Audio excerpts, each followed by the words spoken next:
Kisah Nabi Nuh alaihissalam dan bahtera raksasa. Setelah Nabi Adam wafat, yang bertugas menjadi khalifah di bumi ini adalah anak cucunya. Sebagian dari mereka memegang teguh ajaran Nabi Adam, namun sebagian lagi mulai melupakannya. Iblis berhasil menanamkan sifat-sifat buruk kepada mereka.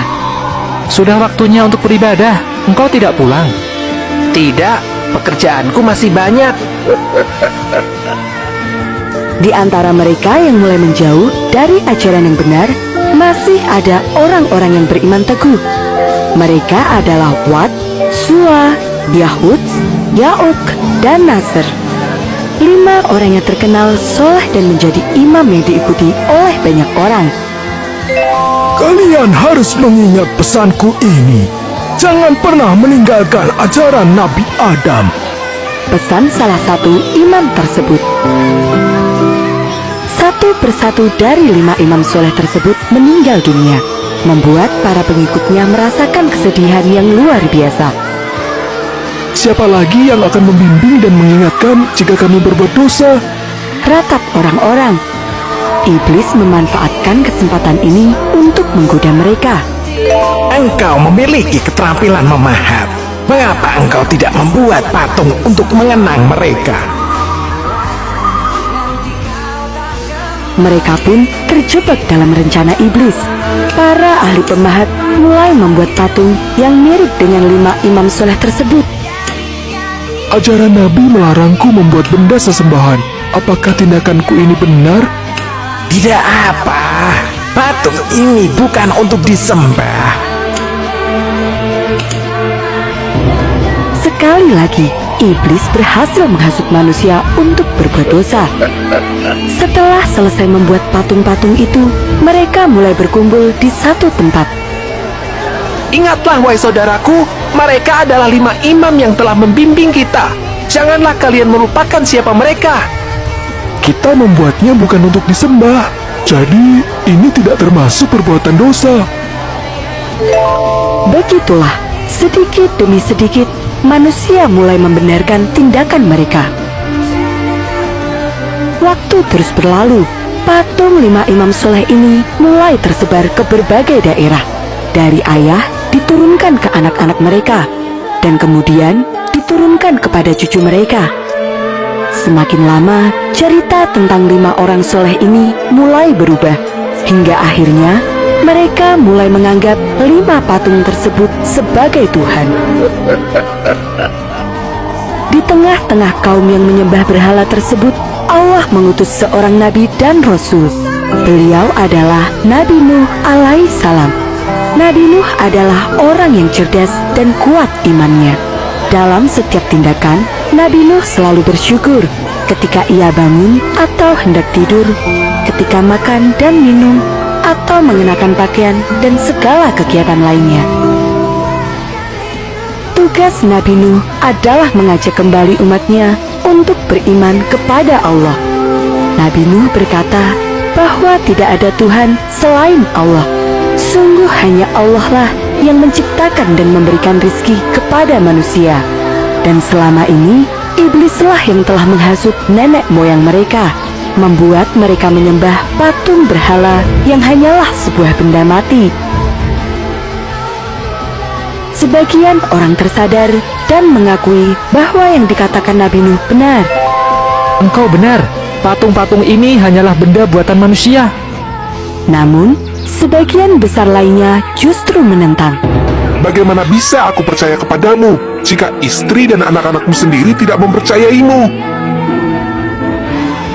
Pada saat itu, Nabi Nuh sudah menikah dan memiliki 4 anak laki-laki. Sayangnya, istri dan anak-anak Nabi Nuh ini tidak mau meninggalkan ajaran sesat itu. Mereka menolak beriman kepada Allah dan terus menyembah patung berhala. Jangan hiraukan apa yang dikatakan ayahmu. Nenek moyang kita adalah kaum yang saleh. Merekalah Tuhan yang harus kita sembah. Meskipun ditentang banyak orang, Nabi Nuh tetap berdakwah dan terus berusaha untuk mengajak kaumnya kembali beriman kepada Allah. Ketika Ketika dakwahnya tidak didengarkan, Nabi Nuh memberikan peringatan kepada mereka. Wahai kaumku, sembahlah Allah. Tidak ada Tuhan bagimu selain Dia. Sesungguhnya, aku takut kamu akan ditimpa azab yang besar. Sayangnya, peringatan ini tidak membuat mereka takut dan malah membuat mereka semakin menentang. Engkau hanya manusia biasa seperti kami. Jika engkau memang benar, buktikan azab itu kepada kami. Nabi Nuh menjawab, Hanyalah Allah yang akan mendatangkan azab itu kepadamu. lalu datanglah hari di mana Allah menurunkan wahyu bahwa orang-orang yang beriman tidak akan bertambah lagi dan semua orang yang berbuat dosa akan ditenggelamkan. Allah kemudian memerintahkan agar Nabi Nuh membuat sebuah bahtera atau kapal yang sangat besar. Nabi Nuh mulai menanam pohon. Kelak, pohon itu akan ditebang dan dibuat menjadi kapal. Setelah pohon itu cukup besar, Nabi Nuh mengajak kaumnya untuk bekerja bersama-sama. Pekerjaan mereka ini menarik perhatian banyak orang. Beberapa pemimpin suku pun datang dan bertanya, Apa yang sebenarnya kalian lakukan? Dan apa manfaatnya? Kami membuat sebuah kapal yang sangat besar. Kapal ini akan menyelamatkan kami dari banjir besar. Tidak mungkin di tanah yang panas ini akan muncul banjir. Apa yang kalian kerjakan akan sia-sia. Tidak, Nabi Nuh berkata bahwa azab dari Allah akan segera datang dan orang-orang yang tidak percaya akan terkena hukuman tersebut. sahut pengikut Nabi Nuh lainnya. Namun sayangnya, tidak ada yang percaya pada ucapan mereka. Kapal yang sangat besar itu akhirnya selesai dibuat. Di dalamnya ada sebuah lumbung yang sangat besar untuk menampung bahan makanan serta kandang-kandang untuk menampung para hewan.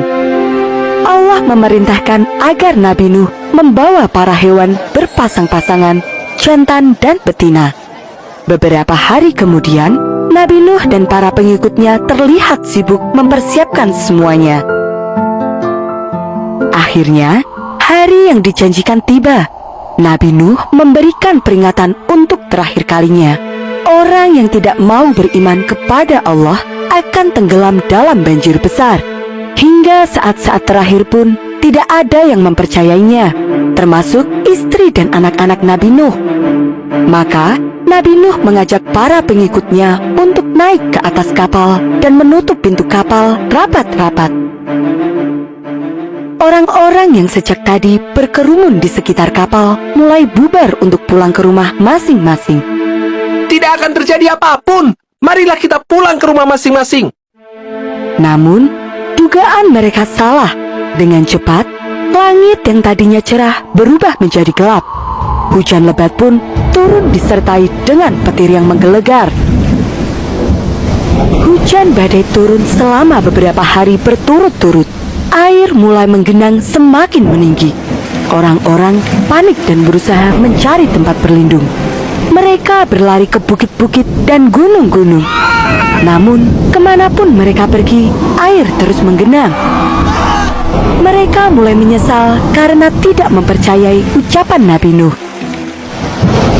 Hujan badai dan angin topan terus berlanjut dalam waktu yang sangat lama. Banjir besar sungguh terjadi. Dalam peristiwa itu, hanya kapal Nabi Nuh saja yang berhasil selamat. Kapal Nabi Nuh terus terombang-ambing di tengah ombak besar, hingga Allah menurunkan perintah kepada langit untuk menghentikan hujan dan memberikan perintah kepada bumi untuk menelan semua air. Kapal Nabi Nuh terdampar di pegunungan yang sangat tinggi. Setelah keadaan aman, Nabi Nuh turun dari kapal dan mengucapkan syukur kepada Allah Subhanahu wa Ta'ala atas segala perlindungannya. Sebagai bentuk rasa syukur, Nabi Nuh dan para pengikutnya melakukan puasa. Peristiwa itu terjadi pada hari ke-10 Muharram atau dikenal dengan nama Hari Asyura. Nabi Nuh berdakwah di bumi ini selama 950 tahun. Perjuangannya sungguh panjang dan berat. Hingga akhir sebelum peristiwa banjir besar itu terjadi, pengikut Nabi Nuh hanya berjumlah 80 orang. Nabi Nuh melepaskan semua burung-burung dan binatang-binatang lainnya. Para hewan itu pun menyebar ke seluruh penjuru. Begitu pula dengan kaum Nabi Nuh.